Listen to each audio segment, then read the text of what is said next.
sentiments, de la sincérité de mes sentiments et de mes intentions. Bonjour tout le monde.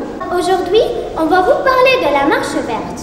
La marche verte est une grande marche pacifique partie du Maroc le 6 novembre 1975. La marche verte vers le Sahara, lancée par le roi Hassan II, elle mobilisa environ 350 000 volontaires marocains civils. À l'occasion de la marche verte, les élèves de la 6e groupe 4 ont présenté une petite pièce théâtrale intitulée Le témoin de la marche verte. Grand-père, quand s'est-tu engagé à la marche verte? Je me suis engagée en 1975 dès le discours du roi Hassan II, l'ex-roi du Maroc. À quel moment tu y es parti? Je suis partie le 6 novembre comme un chauffeur de camion vers le Sahara marocain. Quel âge avais-tu à ce moment-là? Comme je suis née en 1938, j'avais 37 ans. J'ai transporté 40 volontaires vers Tarfaya pour libérer notre Sahara de l'occupation d'Espagnols. Combien de volontaires y avaient participé?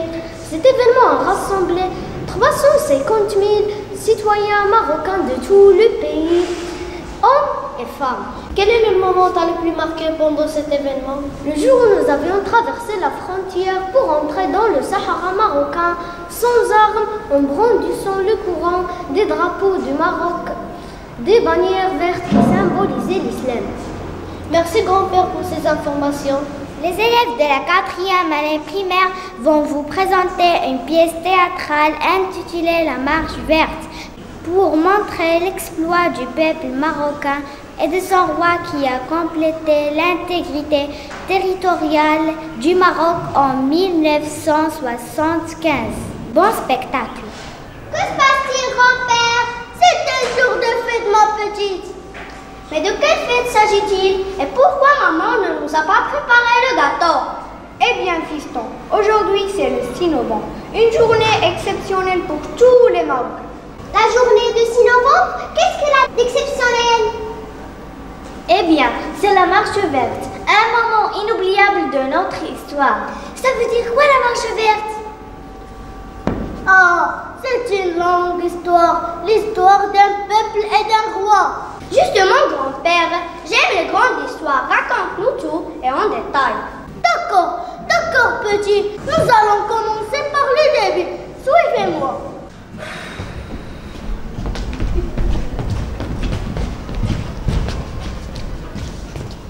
Enfin, vous voilà. Mais où étiez-vous les enfants? Bonjour papa, bonjour maman. Vous n'avez pas entendu les nouvelles? Non, qu'est-ce qu'il y a? Le roi Hassan II prononce un discours historique qui appelle le peuple marocain à entreprendre une longue marche pacifique vers le sud.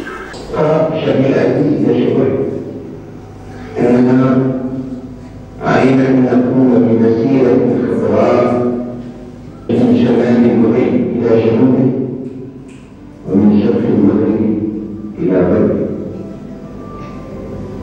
علينا شعبي العزيز أن نكون كرجل واحد بنظام منتظم لنلتحق بالإسراء ولنصل الرحم مع الإخوان والإسراء. Une marche pacifique? Mais pourquoi? Eh bien, pour libérer le Sahara occidental de l'occupation espagnole. C'est vrai? Attendez, ce n'est pas tout. Le roi Hassan II a annoncé aussi que les ports du Sahara sont juridiquement ouverts. Tout le monde a reconnu que le Sahara nous appartient depuis la nuit de temps. Il nous reste donc à occuper notre territoire. Allahu Akbar, enfin libre! Vous savez les enfants, j'ai tant attendu ce jour-là. Alhamdulillah. Maman fort, tu veux dire que le Sahara est libre maintenant? Hé, tout doucement. Dis-moi mon fils, puis-je participer dans cette marche? Je me suis déjà inscrit. Allahu Akbar, Allahu Akbar. Allez-vous changer, nous y allons tous. Vous savez, mes enfants, que le Sahara appartient depuis la nuit des temps à vos ancêtres. Nos frères sahraouis ont toujours prêté serment d'allégeance à la dynastie des Alaouites. C'est le protectorat espagnol qui nous a séparés de nos frères sahraouis. Mais grâce à notre roi, que Dieu le glorifie, on va enfin embrasser nos frères et reprendre notre terre.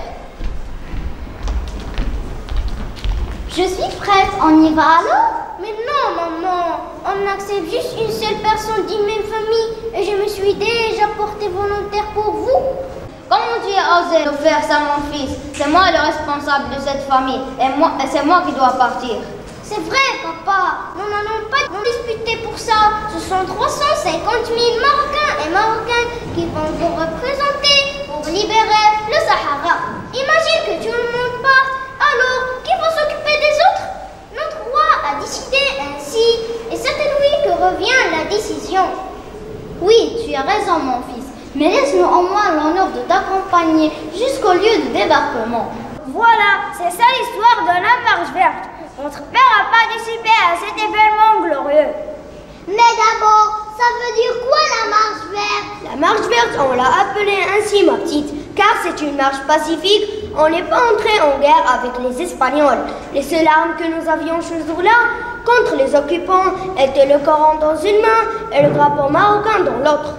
Et les Espagnols, les ont-ils affrontés avec leurs mitraillettes? Mais non, au contraire, ils se sont éclipsés, car ils savaient que le Sahara nous appartient. Et quelle était la réaction pour nos frères sahraouis? Ah, tu ne peux pas imaginer. C'était la fête de retrouver, la joie de retrouver ce qu'on avait perdu. Hommes, femmes et enfants étaient là pour les accueillir. Et que s'est-il passé après? Déjà, il fallait tout reconstruire. Il n'y avait rien au Sahara. Il n'y avait ni école, ni hôpitaux. Les Espagnols l'ont laissé dans un vide absolu. Mais comment peut-on vivre ainsi? Oui, ma petite, il fallait donner vie à cette parcelle de notre patrie. On a mobilisé tous les moyens disponibles pour la réalisation de grands chantiers et de projets sociaux. Il fallait voir le Sahara d'hier et celle d'aujourd'hui pour le croire. Et tout cela grâce à la marche verte et sans diffusion d'une seule goutte de sang.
أن أبقى وفيا لروح المسيرة الخضراء مكافحا عن وحدة وطني من البغاز إلى الصحراء. أقسم بالله العلي العظيم أن ألقن هذا القسم لأسرتي وعترتي في سري وعلانيتي، والله سبحانه وتعالى هو الرقيب على طويتي وصدق نيتي.